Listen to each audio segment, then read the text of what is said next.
بسم اللہ الرحمن الرحیم۔ دوستو، آج آپ کو میں تاریخ اسلام کا ایک نادر واقعہ سنانا چاہتا ہوں۔ یہ ایک غلام کی کہانی ہے جس پر اسلام میں سب سے پہلے تشدد کیا گیا، جس پر مار پیٹ کی گئی۔ اسی کی زبانی سنیے۔ وہ کہتا کہ میں غلام ابن غلام تھا، میرا باپ بھی ایک غلام تھا اور میں بھی ایک غلام تھا۔ مجھے مکہ کے بازار سے قریشی سردار امیہ نے خریدا۔ انہی دنوں مکہ کے گلی کوچوں میں ایک شخص کے بارے میں باتیں ہوتی تھی کہ اس نے نبوت کا اعلان کیا ہے۔ حالانکہ غلاموں کو اتنا وقت نہیں ہوتا کہ وہ اس طرح کی باتیں سنیں، وہ دن رات اپنے آقا کے کام ہی نپٹاتے رہتے ہیں۔ لیکن میں نے بھی یہ بات سنی کہ مکہ میں ایک نوجوان نے نبی ہونے کا دعویٰ کیا ہے، اور شروع میں غریب نوجوان ہی اس کا ساتھ دے رہے تھے،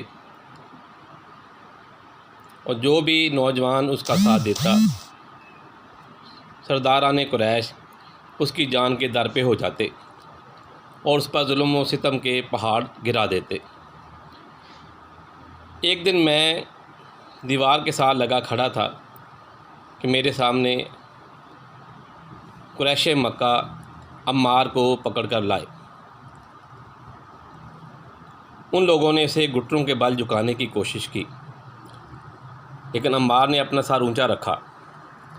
انہوں نے پوچھا، بتاؤ محمد تمہیں کیا سکھاتے ہیں؟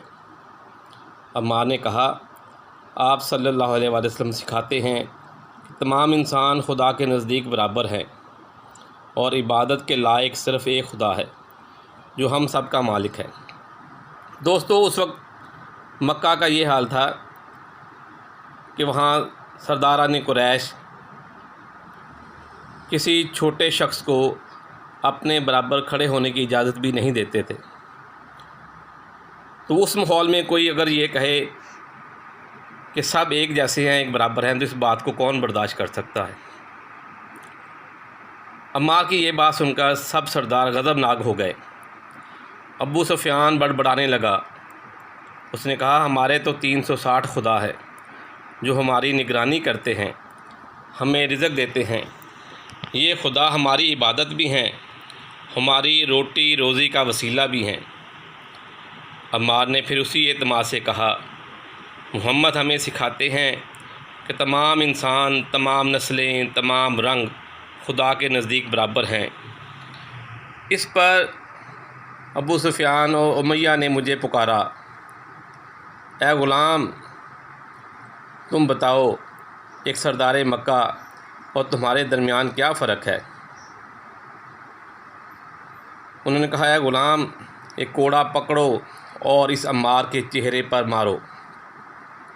امیہ نے ایک کوڑا میرے ہاتھ میں دے دیا۔ عمار نے چہرہ آگے کر دیا۔ اس کی نظریں پاکیزہ، پرسکون اور بے خوف تھیں۔ میں نے اس کی آنکھوں میں وہ توانائی دیکھی جو میری غلامی سے زیادہ طاقتور تھی۔ اسی لمحے مجھے روشنی نظر آئی اور میں نے اپنی ملکیت تبدیل کر لی۔ میں نے کوڑا نیچے گرا دیا اور خود کو اللہ کی رضا کے سپرد کر دیا۔ حالانکہ میں نے اس وقت تک اسلام قبول نہیں کیا تھا۔ میں تو ایک غلام تھا، غلام کا اس سے کیا تعلق؟ میرے ہاتھ سے درہ یعنی کوڑا کیسے گرا میں نہیں جانتا۔ غلام تو اپنے آپ سے خوفزدہ ہوتا ہے۔ میں نہ تو اتنا بہادر تھا اور نہ اتنا بے وقوف کہ بغاوت کرتا۔ پھر میں نے ایسا کیوں کیا؟ اس بات کا جواب کہاں تھا؟ صرف محمد صلی اللہ علیہ وآلہ وسلم کے پاس تھا۔ سرداران مکہ نے مجھے زمین پر لٹا دیا، سولی سے باندھ دیا، اور امیہ مجھے کوڑے مارنے لگا۔ میں چیخ چیخ کر وہی پکارتا رہا جس کا مجھے علم تھا، لا الہ الا اللہ، لا الہ الا اللہ، لا الہ الا اللہ۔ اس اللہ کے سوا کوئی معبود نہیں ہے، اس اللہ کے سوا کوئی معبود نہیں ہے، اس اللہ کے سوا کوئی معبود نہیں ہے۔ میں جب بھی اس کا نام لیتا وہ میرے دل میں جواب دیتا تھا۔ جب مجھ پر بڑے بڑے پتھر رکھے گئے تو میں نے آنکھیں بند کر لیں اور آسمان کی طرف دیکھنے لگا۔ یکایک میں نے اپنے سامنے ہرے بھرے میدان اور پھلوں سے لدے درخت دیکھے۔ میں نے چشموں سے پانی بہنے کی آوازیں سنی۔ میں ایک باغ میں داخل ہو گیا جہاں ہر نسل کے نوجوان، مرد اور عورتیں پورے احترام سے چل رہے تھے۔ انہوں نے مجھے خوش آمدید کہا اور ایک چشمے پر لے گئے۔ جیسے ہی میں سیراب ہوا میری روح کی پیاس بجھ گئی اور مجھے محسوس ہوا میں اپنے اللہ کے پاس ہوں۔ ادھر قریش مکہ مجھے کوڑوں سے مارتے رہے۔ اسی دوران ایک شریف النفس انسان ابو بکر نے 200 درہم میں مجھے خرید لیا۔ میں 5 دن ابو بکر کے گھر بے سدھ پڑا رہا۔ ان کے شدید ظلم و ستم سے میں اٹھنے کے قابل نہ رہا۔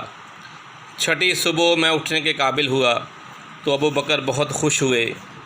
انہوں نے مجھے بتایا کہ حضرت محمد صلی اللہ علیہ وآلہ وسلم خود تمہارے سرہانے 3 دن تک تمہارے لیے دعا کرتے رہے یہاں تک کہ تمہارا بخار ختم ہو گیا۔ کل ہم دونوں حضور صلی اللہ علیہ وآلہ وسلم کے پاس چلیں گے۔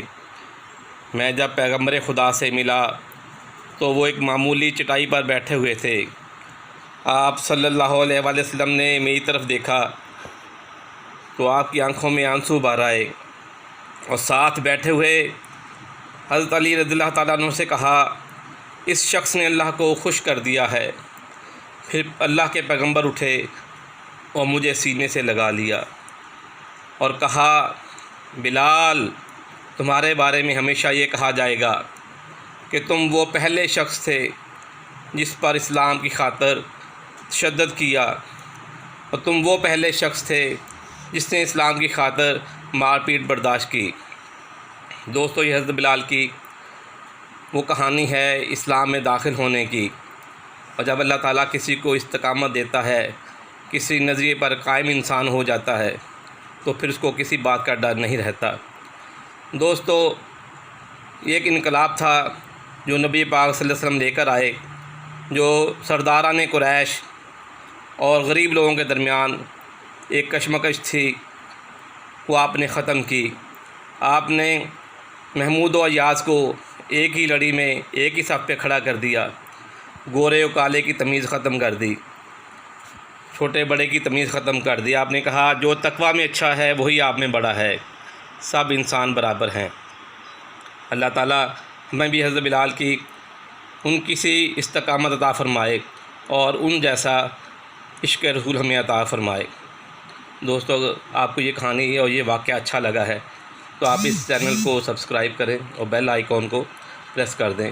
انشاءاللہ اس طرح کے اور مزید اسلامی تاریخ کے واقعات آپ کو سننے کو ملتے رہیں گے۔ خدا حافظ۔